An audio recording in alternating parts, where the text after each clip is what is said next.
আরামদায়ক যাত্রার জন্য অন্যতম বিশ্বস্ত বাহন রাজধানী এক্সপ্রেস, কিন্তু সেই ট্রেনে এবার অত্যন্ত নিম্নমানের খাবার সরবরাহের অভিযোগ।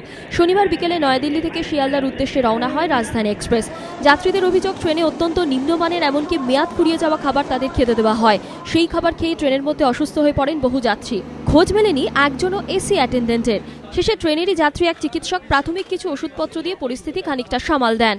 শিয়ালদা ডিআরএম সুচিত্ত কুমার দাসের অবশ্য দাবি, ট্রেনে একদল যাত্রী অপ্রকৃতস্থ ছিলেন, তারাই গন্ডগোল করেছেন। তাদের অসুস্থ হয়ে পড়ার সঙ্গে খাবারের কোনো সম্পর্ক নেই, কারণ খাবার খারাপ হলে অন্যান্য কোচ থেকেও অভিযোগ আসত। যদিও এই দুর্ভোগের জন্য ওয়াকিবহাল মহলের একাংশ কিন্তু রেলের নীতিকেই দুষছেন, কারণ আগে ট্রেনে খাবার সরবরাহের ভার ছিল রেলের, কিন্তু রেলের উপযুক্ত পরিকাঠামো না থাকায় পরে সেই ভার তুলে দেওয়া হয় আইআরসিটিসির হাতে।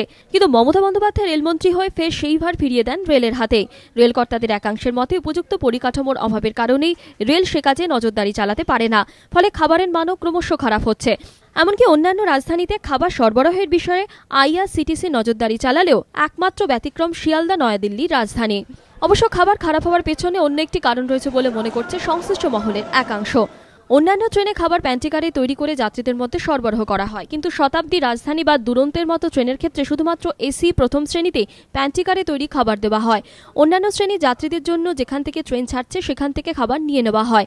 এক্ষেত্রে ট্রেনটি ছেড়েছিল দিল্লি থেকে, ফলে অতিরিক্ত গরমে সেই খাবার নষ্ট হয়ে গিয়ে থাকতে পারে বলে মনে করছেন রেল কর্তাদের একাংশ। ধ্রুবজ্যোতি প্রামাণিকের রিপোর্ট, এবিপি আনন্দ।